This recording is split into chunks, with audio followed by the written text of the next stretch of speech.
Hello, നമസ്കാരം. ഞാൻ ഒരു സ്ട്രെയിറ്റ് പാൻറ്, അതായത് ഇപ്പോഴ് ആരും സാധാ പാൻറ് ഉപയോഗിക്കില്ലല്ലോ അല്ലേ, ചുരിദാറിന് സ്ട്രെയിറ്റ് പാൻറ്റാണ്. അതായത് സിഗരറ്റ് പാൻറ് പോലെ അത്ര ടൈറ്റ് അല്ല, നമ്മുടെ പെൻസിൽ പിറ്റ് പാൻറ് പോലത്തത്. കുറച്ചൊരു ലൂസ് ഇട്ടിട്ട് താഴെ കുറച്ചൊരു ലൂസ് ഇട്ടിട്ടുള്ള ഒരു പാൻറ്റാണ്. ഇതിന് നമുക്ക് വേണ്ടത് 38 ഇഞ്ച് ഇറക്കം വേണം. അത്യാവശ്യം ഹൈറ്റ് ഉണ്ട് കേട്ടോ. അപ്പോൾ 38 ഇഞ്ച് ഇറക്കം വേണം. അപ്പം നമുക്ക് ഇതിന്റെ തുണി എന്ന് പറഞ്ഞാൽ ഇവർ 2 മീറ്ററേ തരുള്ളൂ. പാൻറ്റിന് നിങ്ങൾക്കറിയാം, മിക്ക ചുരിദാറിന്റെ മെറ്റീരിയലിന്റെ പാൻറ്റിന് 2 മീറ്ററേ കാണത്തുള്ളൂ. അപ്പം 2 മീറ്റർ ആകുമ്പോഴത്തേക്കുണ്ട് 38, ഒരു ഇഞ്ച് നമുക്കിതിൽ വേസ്റ്റ് വരുന്നതാണ്. കോണ നീലാണ്ട് അന്ന് കിടപ്പുണ്ട്. അപ്പം നമുക്ക് ചില പാൻറ്റിലൊക്കെ എന്ന് വെച്ചാൽ 2 മീറ്റർ തന്നാലും ഒരു 1/4 മീറ്ററോളം ഇങ്ങനെ ചരിച്ച് വെട്ടിയിട്ടേക്ക്. അതൊക്കെ നമുക്ക് വെട്ടിയെടുക്കാൻ എന്ത് പാടെന്നറിയാമോ. അതൊക്കെ നിങ്ങൾ അഡ്ജസ്റ്റ് ചെയ്ത് വെട്ടണം കേട്ടോ, അല്ലെങ്കിൽ തിരിച്ചെടുക്കണം. പക്ഷെ എപ്പോഴും നിങ്ങൾ ശ്രദ്ധിക്കുക, ഈ പിന്നെ തുണിക്കെല്ലാം ഊടും പാവും ഉണ്ട്, 2 വശങ്ങളുണ്ട്. അതായത് ഇങ്ങനെ നെയ്യുന്നത് ഊടും, ഇങ്ങനെ നെയ്യുന്നത് പാവുമാണ്. അപ്പം നമുക്ക് ഊടുവാക്ക്, അതായത് ഈ നീളം വാക്കിന് വെട്ടാൻ കിട്ടുമെങ്കിൽ നിങ്ങൾ കൃത്യമായിട്ട് അത് തന്നെ എടുക്കണം. അത് എടുക്കുമ്പോഴാണ് തുണിക്ക് 2 ഭംഗിയുണ്ട്. അതായത് നീളം വാക്കിന്, അതായത് ഇങ്ങനെ നമ്മൾ നെയ്യുന്ന വാക്കിന്, അത് ആ ഒരു തുണിയുടെ വാക്കിന് ഉണ്ടാവും. ചിലപ്പോൾ നമ്മൾ നീളം കുറഞ്ഞ് കിട്ടാതെ വരുമ്പോൾ നമ്മൾ തിരിച്ചെടുക്കാറുണ്ട്, ഞാനും എടുക്കാറുണ്ട്. പക്ഷെ അത് തയ്ച്ചെടുക്കുമ്പോൾ നിങ്ങൾ രണ്ടും കൂടെ തയ്ച്ചിട്ട് താരതമ്യം ചെയ്ത് നോക്കണം. അതായത് നീളം വാക്ക്, അതായത് ഊടും പാവുമായിട്ട് ആ ഊട് വാക്കിന് നെയ്തിട്ടുള്ള തുണി തയ്ക്കുമ്പോഴത്തേക്ക് നല്ല ഭംഗിയാണ് കാണാൻ. അതുപോലെ തേച്ചെടുക്കുമ്പോൾ നല്ല ഫിനിഷ് ആയിരിക്കും. പക്ഷെ നമ്മൾ മറിച്ചിട്ട് വെട്ടി നോക്കി, കുറുക്കായിട്ട് വെട്ടി നോക്ക്, തുണിക്ക് ഭംഗി കിട്ടത്തില്ല. അതുപോലെ തേച്ചിടുന്ന മടക്കുണ്ടല്ലോ, പെട്ടെന്ന് നൂന്നു പോകും. മറ്റത് അങ്ങനെ തന്നെ ഇരിക്കും. രണ്ടും 2 രീതിയാണ്. അത് നിങ്ങൾ ശ്രദ്ധിച്ചോണം കേട്ടോ. കഴിയുമെങ്കിൽ നിങ്ങൾ എങ്ങനെ ആ നെയ്ത് വെച്ചിരിക്കുന്ന വാക്കിന്, അതായത് തുണിയുടെ വാക്ക് ഇത് കണ്ടോ, ഇത് ഈ സൈഡ്, അതായത് നമ്മൾ ശ്രദ്ധിക്കാനുള്ള ഒന്നേ ഉള്ളൂ, ഈ വിളിമ്പുണ്ടല്ലോ, ഈ വിളിമ്പ് വശം, മുറിച്ചയ്ക്കുന്ന വശമല്ല, വിളിമ്പ് വശം നിങ്ങൾ ഇങ്ങനെ നീളം വാക്കാക്കി എടുക്കണം. അതാണ് ഊടും പാവും എന്ന് പറയുമ്പോൾ അതാണ് നല്ല വശം. അതായത് ഈ വിളിമ്പ് വരുന്ന ഭാഗം നീളം വാക്കിനെടുക്കണം. ഇത് നിങ്ങൾ മെമ്മറി വെച്ചിരിക്കണം കേട്ടോ. ഇതൊക്കെ നമ്മൾ തുണി തച്ചെടുക്കുമ്പോൾ നമുക്ക് കിട്ടുന്ന ആ ഒരു ഭംഗിയുണ്ടല്ലോ, ഇതൊക്കെ അതിൽ വലിയ ഇമ്പോർട്ടൻ്റ് ഉള്ള കാര്യങ്ങളാണ്. അപ്പൊ നിങ്ങൾ ഈ വിളിമ്പുള്ള ഭാഗം നീളമായിട്ട് എടുക്കുക. അഥവാ തികഞ്ഞില്ലെങ്കിൽ നമുക്ക് ഇപ്പോഴത്തെ ഈ സിഗരറ്റ് പാനിനും പെൻസിൽ പിറ്റ് പാനിനും ഒക്കെ താഴത്തൊരു പട്ടിയുണ്ട്. ആ പട്ടി നമുക്ക് അഡീഷ് വെച്ച് കൊടുക്കാം. ഇതിലിപ്പോൾ അഡീഷ് വെച്ചാലേ പറ്റുള്ളൂ, കാരണം ഇത് കറക്റ്റ് 38 ഇഞ്ച് നീളമേ ഉള്ളൂ. അപ്പൊ 38 ഒരു തുണ്ടാണ് കേട്ടോ. അപ്പൊ 38 എന്ന് പറയുമ്പോൾ 1 മീറ്ററിന് 1 ഇഞ്ച് കുറവാണ്. അതിലും നമ്മളിപ്പോ ഒരു മീറ്റർ 1 ഇഞ്ച് വെട്ടി, ഒരു 1/2 ഇഞ്ചോളം വെട്ടിക്കളയണം. അവിടെ കോണുണ്ട്. പിന്നെ എന്ന് പറഞ്ഞാല് നമുക്ക് 38 ഉള്ളു. അപ്പൊ നമുക്ക് എത്ര വേണം? 38 ഇഞ്ച് ഫിനിഷ് ചെയ്ത് കിട്ടണം. അപ്പൊ നമുക്ക് ഇലാസ്റ്റിക് വെച്ചടിക്കാൻ മുകളിൽ വേണം, താഴത്തെ മടക്ക് വേണം. അപ്പൊ ഈ 2 മടക്കും പോയി കഴിഞ്ഞാൽ ഇതിൽ തയ്ച്ചെടുക്കുമ്പോൾ 35 ഇഞ്ചേ കിട്ടുള്ളൂ അല്ലെ. 1.5 ഇഞ്ചും പോയി കഴിഞ്ഞാൽ 35 കിട്ടുള്ളൂ. അപ്പൊ നമ്മൾ എന്ത് ചെയ്യണം? 1 ഇഞ്ച് പട്ട, താഴത്തെ പട്ട ഒരല്പം വീതിക്ക്, അതായത് 2 ഇഞ്ച് വീതിക്ക് നമ്മൾ താഴെ ഒരു പട്ട ഇട്ട് കൊടുത്താൽ മതി, ഫിനിഷ് ആകും. അപ്പൊ നമുക്ക് കോണി തിരിച്ചു വെട്ടേം വേണ്ട. തിരിച്ചു വെട്ടിയാലും ഇത് കിട്ടത്തില്ല കേട്ടോ.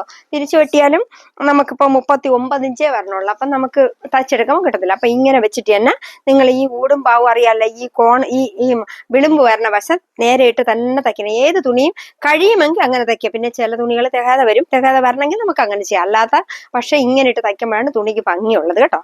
അപ്പൊ നമുക്കിത് അപ്പം 2 പീസ്, ഇതിപ്പോ 4ആയിട്ട് മടക്കുന്നുണ്ട്. ഈ 2 പീസിന് നമ്മൾ മടക്കിയിട്ട് നമ്മൾ ആവശ്യത്തിന് വണ്ണം, ഇത് നല്ല ഈസിയാണ് കേട്ടോ. ഈ പെൻസിൽ പിറ്റ് പാൻറ് വെട്ടാൻ ഒറ്റ കട്ടിൽ വെട്ടാൻ പറ്റുന്നതാണ്. അതായത് നമുക്ക് വലിയ ബുദ്ധിമുട്ടൊന്നുമില്ല. നമുക്ക് സ്ട്രെയിറ്റ് ആയിട്ട് വെട്ടിപ്പോ. കണ്ടോ, ഈ തുണിയിൽ തന്നെ ഇവിടെ വീണ്ടും ഒരു ഡാമേജ് ആണ്. കണ്ടോ, ഇതാണ് ഈ ചുരിദാറിന്റെ മെറ്റീരിയൽ പാൻറിൽ കിട്ടുന്ന ഒരു പ്രശ്നങ്ങൾ.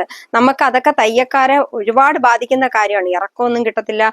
ചിലർ പറയും എനിക്ക് തുണ്ടൊന്നും വെക്കണ്ടെന്ന് പറയാം. അങ്ങനെയൊക്കെ വരുമ്പോൾ നമുക്ക് വലിയ ബുദ്ധിമുട്ടാകും. അപ്പൊ അതുകൊണ്ട് നമ്മളൊരു തുണ്ടിട്ടാലേ ഇതിനകത്ത് ഇറക്കം കിട്ടുള്ളൂ. അപ്പൊ നമ്മൾ അതും വെട്ടിക്കളയുവാണ്. നമുക്ക് ആ പീസൊക്കെ അങ്ങ് വെട്ടിക്കളയാം. ഈ ബാലൻസ് എല്ലാം അങ്ങ് വെട്ടിക്കളഞ്ഞ് സ്ട്രെയിറ്റ് ആയിട്ട് വെച്ചിട്ട് വേണം നിങ്ങൾ തുണി വെട്ടാൻ കേട്ടോ. ഇത് വെച്ചിട്ട് വെട്ടല്. അങ്ങനെ വെട്ടുമ്പോഴത്തേക്ക് ചിലപ്പോൾ ഒരു പീസിലൊക്കെ ഇത് കയറിയിരിക്കും. അപ്പൊ നമുക്ക് ഒരു പീസ് നീളം കുറവും, ഒരു പീസ് നീളം കൂടുതലും ഒക്കെ ആയിരിക്കും. എന്റെ വീഡിയോ നീളം കൂടുന്നുണ്ടോ എന്ന് എനിക്കറിയില്ല. ഞാൻ മാക്സിമം ചുരുക്കിയാണ് പോകുന്നത്. പക്ഷെ നിങ്ങൾക്ക് ഇങ്ങനെ പറഞ്ഞു തന്നില്ലെങ്കിൽ നിങ്ങൾക്ക് മനസ്സിലാവത്തുമില്ല. അപ്പൊ അതുകൊണ്ടാണ് ഞാൻ ഇത്രയും നീളം ഇടുന്നത്. നിങ്ങൾ കഴിയുമെങ്കിൽ കാണുക, പിന്നെ നിങ്ങളുടെ ഇഷ്ടം പോലെ, അത് എനിക്ക് പറയാൻ പറ്റത്തില്ല. പക്ഷെ നിങ്ങൾ മുഴുവനും കണ്ടാലേ നിങ്ങൾക്ക് അത് മനസ്സിലാക്കാൻ പറ്റുള്ളൂ. അപ്പൊ ഈ കൊച്ചിന് നമുക്ക് വേണ്ടത് വണ്ണം എന്ന് പറയുമ്പോൾ ഇതിന്റെ പാൻറിന്റെ അളവ് തന്നിട്ടില്ല. അപ്പൊ ഈ പാൻറിന്റെ അളവ് നമ്മൾ എങ്ങനെ എടുക്കും? അപ്പൊ ഇറക്കം മാത്രമേ ഉള്ളൂ. ഇറക്കം എന്ന് വെച്ചാൽ ഞാൻ തയ്ക്കുന്നത് കൊണ്ട് എനിക്കറിയാം അവർക്ക് 38 ഇഞ്ച് നീളമാണ്. അതുപോലെ മാക്സിമം ഒരു 157 സെന്റിമീറ്റർ ഹൈറ്റ് ഒക്കെ ഉള്ള ഒരാളിന് 38 ഇഞ്ച് പാൻറ് വേണം കേട്ടോ. അപ്പൊ നമ്മൾ ഇതാണ് ടോപ്പിന്റെ അളവ്. കണ്ട. അപ്പൊ നമുക്ക് പാൻറിന് ഇതിൽ നിന്ന് നമുക്ക് ഇടുപ്പ് വണ്ണം പിടിക്കാം. എങ്ങനെയെന്നറിയാമോ? ഈ സ്ലിറ്റിന്റെ വണ്ണം ഇല്ലേ, ഈ സ്ലിറ്റ് വണ്ണം അവിടെയാണ് നമ്മുടെ ഈ വേസ്റ്റ് വണ്ണം വരുന്നത്. അതായത് നമ്മുടെ ഇവിടത്തെ വണ്ണം വരുന്ന ഈ സ്ലിറ്റിന്റെ വണ്ണമാണ്. അതിൽ നിന്ന് ഒരു 3 ഇഞ്ച് 4 ഇഞ്ച് കൂട്ടിയിട്ടാൽ മതി. കറക്റ്റ് ആയിരിക്കും പാൻറ്റിന് ഇത് കുറച്ച് ലൂസ് വേണമല്ലോ, ഒരു 4 ഇഞ്ച് കൂട്ടിയിടുക. അപ്പൊ ഈ സ്ലിറ്റിന്റെ അളവിന്റെ അവിടെ നിന്ന് പിടിച്ചിട്ട് നമ്മൾ ഈ സ്ലിറ്റ് എവിടെയാണോ വരുന്നത് ആ സ്ലിറ്റ് നമ്മൾ അറിയാലോ, നമ്മൾ ഈ വെർട്ടെക്സ് ഭാഗത്തിന്റെ അടുത്താണ് സ്ലിറ്റ് വരുന്നത്. അപ്പൊ സ്ലിറ്റിന്റെ അവിടെ കുറച്ചുകൂടെ ലൂസ് ഇട്ട് ഒരു 5 ഇഞ്ച് നമുക്ക് വേണമെങ്കിൽ കൂട്ടാം, കാരണം ഇലാസ്റ്റിക് ആയതുകൊണ്ട്. ഇതിപ്പോ എത്രയാണെന്നറിയാമോ? 24 ഇഞ്ചാണ് സ്ലിറ്റ് വണ്ണം വരുന്നത്, 24. അപ്പൊ നമുക്കൊരു 28 ഇട്ട് തയ്ക്കാം. 28 ഇട്ട് വണ്ണം അടിക്കുമ്പോൾ കറക്റ്റ് ആയിരിക്കും. അതായത് ഇവിടത്തെ വണ്ണമാണ് ഞാൻ പറഞ്ഞത് കേട്ടോ. അപ്പൊ നമ്മള് ഇവിടത്തെ ഇടുപ്പ് വണ്ണം എന്ന് പറയുമ്പോഴത്തേക്കും നമ്മൾ ഇതിന്റെ വണ്ണം തന്നെയാണ്, ഇതിന്റെ വേസ്റ്റ് വണ്ണം തന്നെയാണ് ഇടുപ്പ് വണ്ണം എന്ന് പറയുന്നത്. അതായത് ഇടുപ്പ് വണ്ണം പിടിക്കാൻ നിങ്ങൾക്ക് അറിയാമല്ലോ, 15 ഇഞ്ച് എന്ന് പറയുമ്പോൾ ഇവിടെ വരും, ഒരല്പം കൂടെ താഴ്ത്തി വരെ 3 ഇഞ്ച് കൂടെ. അപ്പൊ 18 ഇഞ്ച് കണക്കാക്കി പിടിച്ചു കഴിഞ്ഞാൽ ടോപ്പിന്റെ 18 ഇഞ്ച് നിങ്ങൾക്ക് ഒരു പാന്റിന് അളവ് കിട്ടിയില്ല എങ്കിൽ പോലും ടോപ്പിന്റെ 18 ഇഞ്ച്, അതായത് ഞാൻ ഇപ്പൊ കാണിച്ചു തരാം. ഇതിപ്പോ 17 18 കണ്ടോ, എന്റെ പാന്റ് ഇട്ടെങ്കിനുണ്ടോ 18 ഇഞ്ചിലാണ് ഞാൻ പാന്റ് ഇട്ടെങ്കിനുണ്ടോ 18 ഇഞ്ച്. കറക്റ്റ് 18 ഇഞ്ച് വരുമ്പോ നിങ്ങൾക്ക് ആ പാന്റിന്റെ ഇവിടുത്തെ വണ്ണം എടുക്കാൻ പറ്റും. ഇവിടുത്തെ വണ്ണം എന്ന് പറയുമ്പോൾ നമുക്ക് ഇലാസ്റ്റിക്കിന് മാത്രം മതി, ബാക്കി നമ്മൾ ലൂസ് ഇട്ടാണല്ലോ അടിക്കുന്നത്. നിങ്ങൾക്ക് എല്ലാം ഈസി ആയിട്ട് നമുക്കൊരു ബോഡി കണ്ടു കഴിഞ്ഞാൽ കറക്റ്റ് ആയിട്ട്, അല്ലെങ്കിൽ ഏതെങ്കിലും ഒരു ഡ്രസ്സ് കഴിഞ്ഞാൽ അതിന്റെ കൃത്യമായിട്ടുള്ള അളവെടുക്കാൻ കിട്ടും കേട്ടോ. നമ്മളൊന്ന് ഒരല്പം ചിന്തിച്ചാൽ മതി. അതായത് നമുക്ക് ഇപ്പൊ നമ്മളെ അളവ് എത്രയാണെന്ന് നോക്കാം. അപ്പൊ നമ്മൾ അളവ് വെച്ചിട്ട് കുറച്ച് ഹൈറ്റ് മാറുമ്പോൾ അതനുസരിച്ചിരിക്കും സ്ലിറ്റിന്റെ കുറച്ചെണ്ണം താഴുന്നത്, അല്ലെങ്കിൽ ഹൈറ്റ് കുറയുമ്പോൾ സ്ലിറ്റ് മുകളിലോട്ട് കയറ്റണം, അല്ലെങ്കിൽ ഹൈറ്റ് കൂടുമ്പോഴത്തെ സ്ലിറ്റ് താഴോട്ട് കയറ്റണം. അതുപോലെ തന്നെ നമ്മളെ കട്ടിങ്ങിന്റെ ഇവിടെ സാധാരണ ആൾക്കാർക്ക് ഈ ബ്രസ്റ്റിന്റെ കഴിഞ്ഞ് വരുമ്പോൾ 15 ഇഞ്ചിൽ തന്നെയാണ് ഇവിടത്തെ വണ്ണം വരുന്നത്. അതായത് ഈ ഒതുക്കമുള്ള ഭാഗത്തെ വണ്ണം 15 ഇഞ്ചേ വരത്തുള്ളൂ, 15 അല്ലെങ്കിൽ 16 ആയാലും പുറം വരത്തില്ല. പിന്നെ നല്ല ഹൈറ്റുള്ള ഹൈറ്റുള്ള നല്ല വണ്ണമൊക്കെ ഉള്ള ഒരാളാണെങ്കിൽ ചിലപ്പോ ഒരു 16 17 വരും. അതും വളരെ ചുരുക്കമാണ് ഈ ഫിറ്റ് വണ്ണം. അതായത് ഈ ബ്രസ്റ്റിന് താഴെ 17 വരത്തില്ല, 15 15.5 16 വരുള്ളൂ. പിന്നെ നമുക്ക് ഈ പാന്റ് ഇടുന്നത് പലരും പല അളവിനാണ്. അപ്പൊ നമുക്ക് 18 താഴ്ത്തി നമുക്ക് എടുക്കാം. അപ്പൊ ഈ ഒരു ടോപ്പ് കെട്ടി കഴിഞ്ഞാൽ നമുക്ക് കൃത്യമായിട്ട് പാന്റിന്റെ ഇറക്കം ഉദ്ദേശം നമുക്ക് എടുക്കാവുന്നതാണ്. കാരണം ഇപ്പൊ എല്ലാ ആംഗിളിൽ എന്താണ്, അതുകൊണ്ട് 1 ഇഞ്ച് കുറഞ്ഞാലും കുഴപ്പമില്ല, കൂടാതിരുന്നാൽ മതി.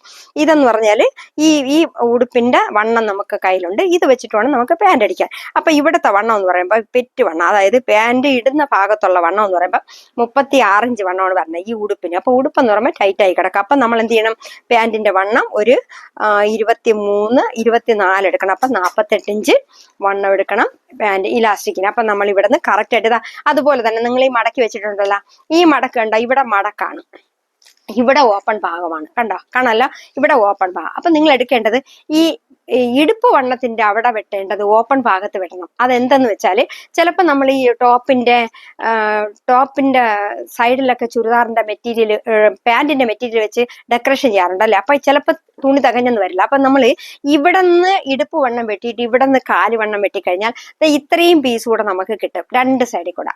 മനസ്സിലായോ?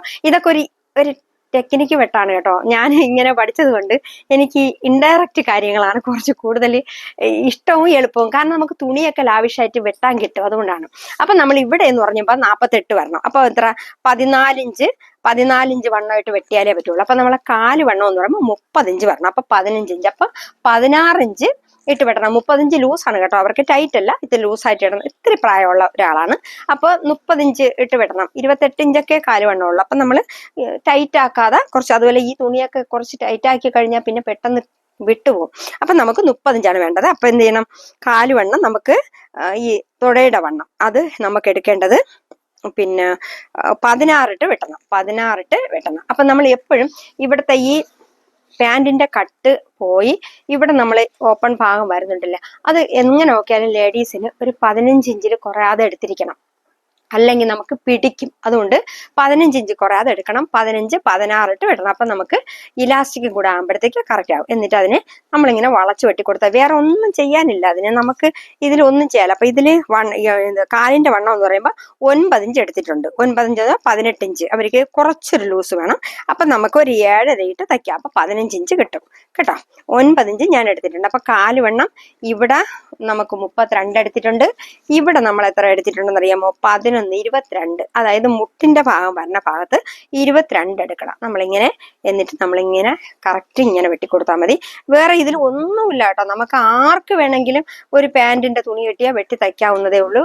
ഈ സ്ട്രെയിറ്റ് പാന്റിന് നമ്മളൊന്നും ചെയ്യേണ്ടതില്ല. പിന്നെ ചിലർക്ക് നമ്മൾ സാധാരണ പാന്റുകൾ വാങ്ങുമ്പോൾ റെഡിമെയ്ഡ് ഒക്കെ വാങ്ങുമ്പോൾ നമ്മൾ ശ്രദ്ധിച്ചിട്ടുണ്ട്, ബാക്ക് പീസ് വലുതും ഫ്രണ്ട് പീസ് ചെറുതുമാണ്. അതെന്താന്ന് വെച്ചാൽ ബാക്ക് പീസ് ഇങ്ങനെ കയറി വരുമ്പോൾ ഇവിടെ പിടിക്കാതിരിക്കാൻ വേണ്ടി 1 ഇഞ്ച് കൂട്ടിയിടും. അപ്പൊ നമ്മളിത് വെട്ടിയതിന് ശേഷം ഈ ഫ്രണ്ടിന്റെ അവിടെ 1 ഇഞ്ച് വെട്ടിക്കളയും. ഫ്രണ്ടിന്റെ അവിടുത്തെ ഇവിടെ 1 ഇഞ്ച് വെട്ടിക്കളഞ്ഞതിന് ശേഷം നമ്മൾ തയ്ക്കുമ്പോൾ കറക്റ്റ് ആയിരിക്കും. അതല്ലാത്ത പക്ഷം നമ്മൾ എന്ത് ചെയ്യണമെന്ന് അറിയാമോ? ഫ്രണ്ട് പീസ് ഇവിടെ കട്ടിട്ട് തയ്ക്കുവാണെങ്കിൽ ഫ്രണ്ടും ബാക്കും പ്രത്യേകം ഇടണം. ചില പോക്കറ്റൊക്കെ ഉള്ള പാന്റ് ആണെങ്കിൽ ഈ ഫ്രണ്ട് തുണ്ട് 1 ഇഞ്ച് വണ്ണം കുറവാണ്, ബാക്കിന് 1 ഇഞ്ച് വണ്ണം കൂടുതലാണ്. അപ്പൊ ഇതിനേക്കാളും 1 ഇഞ്ച് വണ്ണം കൂട്ടിയിട്ട് വേണം ബാക്ക് പീസ് വെട്ടാൻ. ബാക്ക് പീസ് എപ്പോഴും കുറച്ച് വലുതായിട്ട് തന്നെ വെട്ടണം, ഫ്രണ്ട് പീസ് കുറച്ച് ചെറുതായിട്ടും വെട്ടണം. അപ്പൊ അങ്ങനെ വരുമ്പോൾ നമ്മളെ ഇവിടെ അകലവും കുറയും, നമുക്ക് ഈ വണ്ണവും കുറയും. അത് നിങ്ങൾ ഒരു പാന്റ്, ഒരു ബട്ടൺ പോക്കറ്റൊക്കെ ഉള്ള പാന്റും അല്ലാത്ത പാന്റ് സാധാ പാന്റും കൂടെ എടുത്ത് നോക്കിയിട്ട് നിങ്ങൾ കറക്റ്റ് ആയിട്ട് പിടിച്ച് മടക്കി വെച്ചിട്ട് നോക്കുമ്പോൾ ഈ സൈഡിൽ കൂടെ തയ്യലുള്ള പാന്റ് ആണെങ്കിൽ നോക്കിയിട്ട്, അത് പോക്കറ്റുള്ള പാന്റിനെ അറിയാൻ പറ്റും. അത് നിങ്ങൾ നോക്കുമ്പോൾ നിങ്ങൾക്ക് മനസ്സിലാവും. നമ്മൾ ജീൻസ് ഒക്കെ വാങ്ങിക്കുമ്പോൾ എല്ലാ പാന്റും വാങ്ങുമ്പോൾ ഫ്രണ്ട് പീസ് ചെറുതും ബാക്ക് പീസ് വലുതുമാണ് അല്ലേ. അപ്പൊ അത് 1 ഇഞ്ച് കുറച്ച് തന്നെ വെട്ടണം. അതുപോലെ തന്നെ ഇവിടുത്തെ ഈ ഹൈറ്റ്, അതായത് ഇവിടെ വരുന്ന ഈ ഇറക്കം ഇവിടെ ഫ്രണ്ടിന് 1 ഇഞ്ച് കുറയ്ക്കണം, ബാക്കിന് 1 ഇഞ്ച് കൂട്ടണം. അപ്പൊ ബാക്ക് 1 ഇഞ്ച് കൂടിയിരിക്കുമ്പോൾ ബാക്ക് പിടിക്കാതിരിക്കും. അങ്ങനെ കുറച്ച് കാര്യങ്ങളുണ്ട്, അതുകൊണ്ട് നിങ്ങൾ ശ്രദ്ധിച്ചോളാം. ഇതിപ്പോ ഒന്നും വേണ്ട, ഒരു സിമ്പിൾ ആയിട്ടുള്ള ഒരു പാന്റാണ്. അതുകൊണ്ടാണ് ഞാൻ ഇങ്ങനെ വെട്ടിപ്പോകുന്നത്. ഇപ്പൊ നമുക്ക് ഇതിനെ വെട്ടിയെടുക്കാം. നമ്മളിതിങ്ങനെ വെട്ടുമ്പോ ഇങ്ങനെ തന്നെ വെട്ടണം കേട്ടോ. ഈ കാലിന്റെ വണ്ണം വരുന്ന ഭാഗത്ത്, അതായത് തുട ഭാഗം വരുമ്പോൾ കുറച്ച് ഇങ്ങനെ വളച്ച്, അതായത് കുറച്ചൊരു വലുതാക്കി വെട്ടിക്കൊടുക്കണം. ലേഡീസ് അല്ലേ, അവർക്ക് പിടിക്കും. പ്രത്യേകിച്ച് ഇപ്പം വണ്ടിയിലൊക്കെ ഇരിക്കുന്നവരാകുമ്പോൾ പെട്ടെന്ന് അവർക്ക് പിടുത്തം വരും. അതുകൊണ്ട് അത് പിടിക്കാതിരിക്കാൻ ഇത് ലൂസ് ഇട്ട് കൊടുക്കണം. പിന്നെ എലാസ്റ്റിക് ഇടുമ്പോഴും നിങ്ങൾ കറക്റ്റ് ആയിട്ട് എത്ര ഇഞ്ച് വണ്ണം ഉണ്ടോ അതിനേക്കാൾ ഒരു 5 ഇഞ്ച് വണ്ണം കുറച്ചിട്ട് വേണം എലാസ്റ്റിക് ഇടാൻ. അത്രയും മതി. ഇതിപ്പോ ഇത്രയാണ് നമുക്ക് കിട്ടിയിട്ടുള്ള ഇത്രയും ഇറക്കം എന്ന് പറയുമ്പോൾ ഇതിപ്പോ 38 ഇഞ്ച് ഫിനിഷ് ആയിട്ട് ഇറക്കമേ, ഇത്രയും 38 ഇഞ്ച് നമുക്ക് തുണി കിട്ടണുള്ളൂ. അപ്പൊ നമുക്ക് ഇവിടെ ഒരു 1.5 ഇഞ്ച് നമ്മൾ എലാസ്റ്റിക്കിന് മടക്കി പോകും. അതായത് 1 ഇഞ്ചിന്റെ എലാസ്റ്റിക്കാണ് നമ്മൾ ഇടുന്നത്. അപ്പൊ 1/2 ഇഞ്ച് അകത്തോട്ടും 1 ഇഞ്ച് എലാസ്റ്റിക്കായിട്ട് മടക്കി പോകും. പിന്നെ ഉള്ളത് നമുക്ക് 36 ഇഞ്ച് കഷ്ടിച്ച് 36 ഉള്ളൂ. അപ്പൊ അത് നമുക്ക് തികയത്തില്ല. അപ്പൊ എന്തിനും 1.5 ഇഞ്ച് കൂടെ വേണം. അപ്പൊ നമ്മൾ 1.5 ഇഞ്ച് എന്ന് പറയുമ്പോൾ ഇവിടെയും 1/2 ഇഞ്ച് തയ്യൽ തുമ്പ് പോകും. 1/2 ഇഞ്ച് തയ്യൽ തുമ്പ് പോകുമ്പോൾ നമ്മൾ, അതാണ് ഞാൻ പറഞ്ഞത്, കണ്ട ഇവിടെ നിന്ന് നമ്മൾ ഈ ഭാഗത്ത് വെട്ടിയതുകൊണ്ട് നമുക്ക് ഇത്രയും തുണി കണ്ടോ ബാക്കി കിട്ടിയിട്ടുണ്ട്. കണ്ടോ, ഇത്രയും തുണി ബാക്കി കിട്ടിയിട്ടുണ്ട്. പക്ഷെ നമ്മൾ അവിടെ വെച്ചാണ്, ഇവിടെ നമ്മൾ ഇടുപ്പിന്റെ ഭാഗം വെട്ടിയാൽ അവിടെ നിന്ന് പോകുമ്പോൾ നമുക്കത് വെട്ടി വേസ്റ്റ് ആയിട്ട് പോകും. ഇതിങ്ങനെ ഇത്രയും കിട്ടും. അപ്പൊ ഇങ്ങനെയുള്ള കാര്യങ്ങൾ നിങ്ങൾ ശ്രദ്ധിച്ചാൽ നിങ്ങൾക്ക് തികയാത്ത തുണികളൊക്കെ വെട്ടാൻ വളരെ ഈസി ആയിരിക്കും. അപ്പൊ നമ്മൾ ഇനി താഴെ ഒരു പട്ട കൂടെ വെച്ചു കൊടുക്കണം. അതായത് 2 ഇഞ്ചിന്റെ ഒരു പട്ട നമുക്ക് വെക്കണം. 2 ഇഞ്ച് വേണം, കാരണം 1.5 ഇഞ്ച് മതി നമുക്ക്. പക്ഷെ ഇതിന്റെ 1/2 ഇഞ്ച് തയ്യൽ തുമ്പ് പോകും. അപ്പോഴും നമുക്ക് 2 ഇഞ്ചിന്റെ ഒരു പട്ട കൂടെ 2ആയിട്ട് മടക്കി നമ്മൾ വെച്ചു കൊടുക്കുക. അതിൽ നിങ്ങൾക്ക് വെട്ടിടുന്ന പാന്റ് ആണെങ്കിൽ വെട്ടിടാം, അതല്ല സ്ട്രൈറ്റ് ആയിട്ട് അടിക്കണമെങ്കിൽ സ്ട്രൈറ്റ് ആയിട്ട് വയ്ക്കാം. ഇതിപ്പോ നമ്മൾ പട്ടയ്ക്കാണ്. ഈ പട്ടയ്ക്ക് കട്ടിയൊന്നും വെക്കണ്ട കേട്ടോ. രണ്ട് മടക്കായിട്ട് നമുക്ക് കറക്റ്റ് ആയിരിക്കും. ഇത് സിമ്പിൾ പാന്റാണ്, നമ്മൾ ചുരിദാറിന്റെ കൂടെ യൂസ് ചെയ്യുന്ന പാന്റാണ്. അല്ല ജീൻസിന്റെ ടോപ്പൊക്കെ യൂസ് ചെയ്യുന്ന പാന്റ് ആണെങ്കിൽ കുറച്ചുകൂടെ നിങ്ങൾ ശ്രദ്ധിച്ച് 2 പീസായിട്ട് തന്നെ വെട്ടി നടുക്കൂടെ ഇവിടെ സൈഡിൽ കൂടെ തയ്യലൊക്കെ ഇട്ട് വേണം വെട്ടി തയ്ക്കാൻ. പിന്നെ ഇത് നമുക്ക് സാധാ പാന്റ് ആയതുകൊണ്ടാണ് ഞാൻ ഇത്ര ഈസി ആയിട്ട് പറഞ്ഞു തരുന്നത് കേട്ടോ. ഇതിപ്പം നമ്മൾ ഇവിടെ നിന്ന് കട്ട് ചെയ്തെടുത്തു. എന്നിട്ട് നമ്മളിതാ ഇവിടെ നിന്ന് ഇങ്ങനെ മടക്കണ്ട. ഇതാണ് ഈ ഒരു പട്ട ഇവിടെ വെക്കുമ്പോൾ കറക്റ്റിന് ഇറക്കം കിട്ടും. നമുക്ക് കണ്ടിട്ടില്ലേ, ഈ സ്കർട്ട് പാന്റിനും ഇങ്ങനെയുള്ള പാന്റിനൊക്കെ ചിലത് താഴെ ഒരു പട്ട കാണും. അപ്പൊ അതുകൊണ്ട് തന്നെ അതൊരു വൃത്തികേടാകത്തില്ല നമ്മൾ തുണി വെച്ചടിക്കുന്നതാണെങ്കിൽ. അല്ലെങ്കിൽ ഇലാസ്റ്റിക്കിന്റെ ഭാഗത്ത് വെച്ചടിക്കാം. അതിനേക്കാൾ നിങ്ങൾക്ക് തയ്ക്കാനും എളുപ്പം ഇതാണ്. ഇവിടെ നിങ്ങൾ ഇങ്ങനെ വെച്ചടിച്ചു കൊടുത്താൽ മതി. അപ്പൊ നമുക്ക് പാന്റ് കട്ടിങ് ഫിനിഷ് ആയി കഴിഞ്ഞു. കണ്ടോ, കട്ട് ചെയ്യുമ്പോൾ ഇങ്ങനെ കട്ട് ചെയ്യണം. കണ്ടോ, ഇങ്ങനെ തന്നെ കട്ട് ചെയ്യണം. അപ്പൊ ഈ തുട പിടിക്കത്തില്ല. പിന്നെ ഇവിടെ ഇതുപോലെ. പിന്നെ ഇവിടെ നമുക്ക് ഞാൻ പറഞ്ഞില്ലേ ഫ്രണ്ട് പീസ് 1 ഇഞ്ച് വെട്ടി കളയുക, എന്നിട്ട് എലാസ്റ്റിക് ഇട്ടടിക്കുക. Okay, bye. വീഡിയോ ഇഷ്ടപ്പെട്ടെങ്കിൽ ഷെയർ ചെയ്യുക, ലൈക്ക് ചെയ്യുക, കമന്റ് ചെയ്യുക, സബ്സ്ക്രൈബ് ചെയ്യുക. ഓക്കെ.